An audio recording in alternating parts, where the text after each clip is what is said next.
have this integral, well, if you observe this integral, we can very well use integration by parts because we have the form x to the n times e to the negative x, right?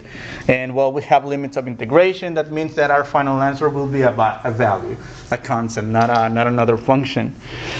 But in this case, and that's something that we covered back in alternating series test, in which we were looking for the number of terms to obtain certain accuracy in the sum. So we're going to apply this for evaluating this integral.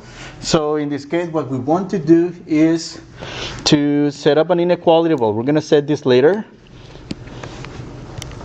That's a 10 to the negative 5, I believe it is. So, number one, let's represent the function f of x e to the negative x as a power series. Once we get the power series, we are going to perform the integral. So, well, in this case, we have x times, actually I'm going to write this e to the u, and where the u equals negative x. And, well, that's going to be x sigma n equals 0 to infinity of u to the n over n factorial, because that's the power series representation for the exponential function in general. And now all we need to do is back substitute for our u. So x sigma n equals 0 to infinity, and that's going to be negative x to the n over n factorial. And recall, well, in this case it's negative x. It's the same as saying negative 1 times x, which in this case it would correspond to say x sigma n equals 0 to infinity, negative 1 to the n, x to the n over n factorial. And well, from here we can observe that this is an alternating series. And well, I know what you might be thinking, something that we did in the previous couple of sections, introduce this x right here, but I'm going to leave it like this. Instead, I'm going to expand the polynomial, and then I'm going to multiply every single term in the expansion by x. I think it's going to be a lot easier to do that than obtaining from series. So that's going to be x times, well, in this case, well, that's going to be 1 minus x plus x squared over 2 factorial minus x cubed over 3 factorial. And in this case, I'm going to expand quite a good number of terms. You'll see why.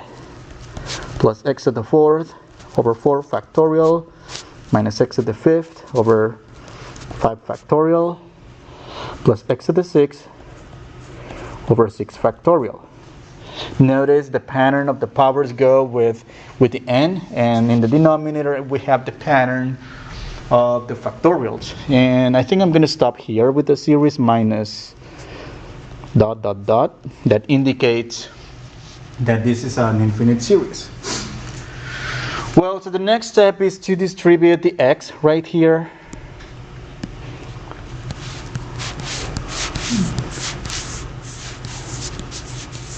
For every single term. And well, this will be x minus x squared plus x cubed over 2 factorial minus x to the 4th over 3 factorial plus x to the 5th over 4 factorial minus x to the 6th over 6 factorial plus x to the 7th over wait a minute, this is supposed to be 5, right? 5 and 6, and I think that's about it, right? Minus dot dot dot. So now that we obtained the polynomial, we're good to go and integrate. So now we may set up the integral. So this follows to the integral of x e to the negative x with respect x from 0 to 0.4. And this is the same as integrating from 0 to 0.4 of x minus x squared plus x cubed over 2 factorial minus x to the 4th, all this actually, 4 factorial minus x to the 6 over 5 factorial plus x to the 7 over 6 factorial minus infinitely many terms with respect to x. So what we're going to do here is integrate every single term, and I mean we're just integrating using the general power rule. Add 1 to the exponent, divide by that new exponent. That's all we're doing here. Yes, what makes this a little bit, tedious is all the writing. And well, so what are we going to get? So x squared over 2 minus x cubed over 3, and then plus x to the 4th power over 4. But be careful here, that times 2 factorial. All right? So that 4 comes from the integration, and then that's the 2 factorial. And that came from the series expansion. And then, well, what's next? That's minus x to the 5th over 5 times 3 factorial plus x to the 6th over 6 times 4 factorial minus x to the 7th over 7 times 5 factorial plus x to the 8th over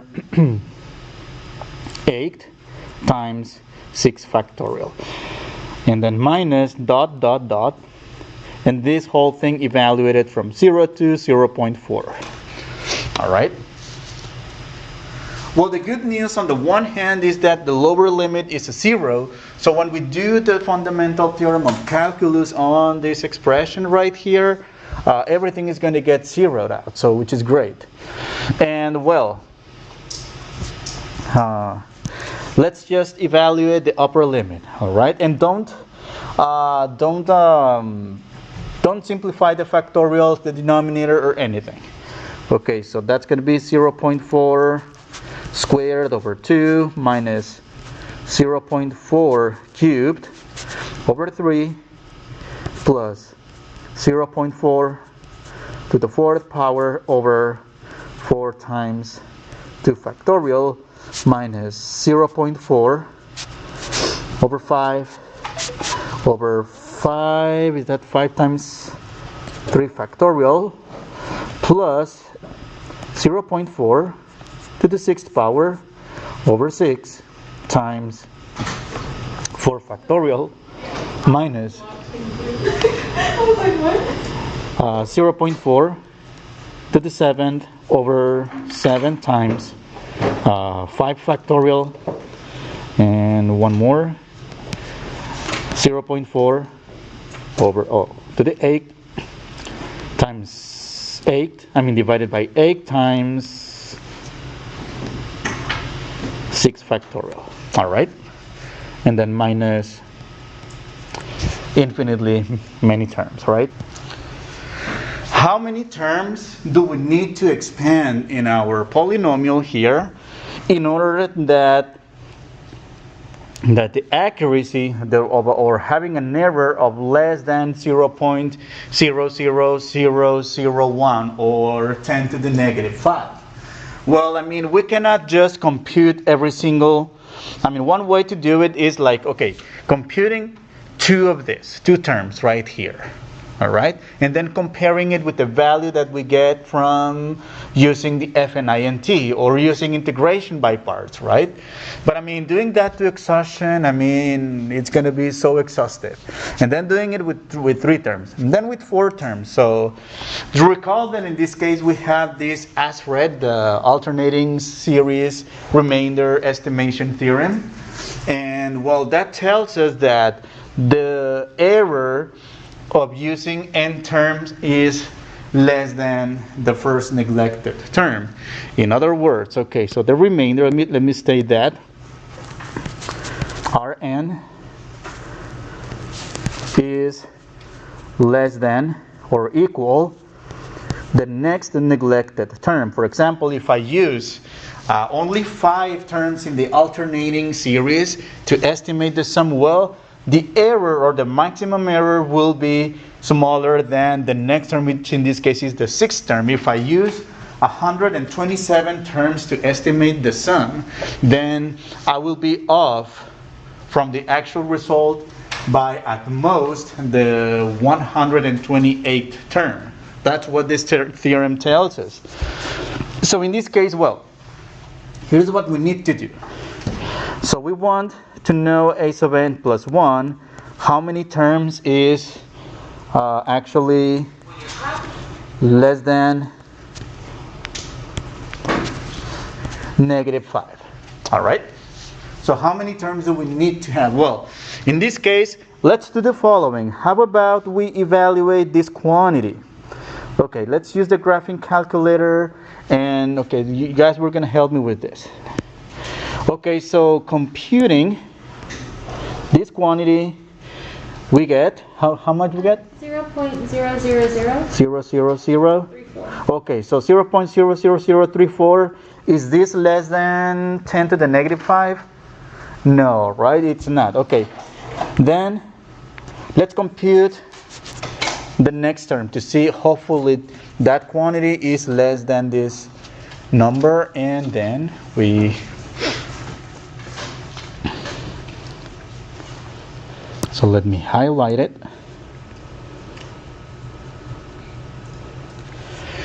And let's see what we get. 0.000028. Oh, right, yes, indeed, this is yes, okay, so this is, okay, so we need 6 terms, so that means for the 7th term, for sure that one has to be, okay, can you try the 7th term just to,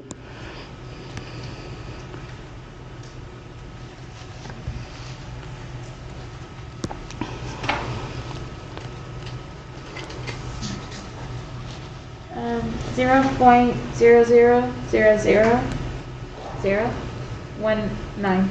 and yes, that's, so we need how many terms? At least 6 terms. At least 6 terms, all right? So that's what we're doing in the same way that we did it for the alternating series test, in which we were testing some of them. Or actually, we set up an inequality. We didn't do this by trial and error with every single term. You know, we had a more formal way, a more systematic way by using an inequality, and as long as the inequality is satisfied, well, that's the number of terms. All right.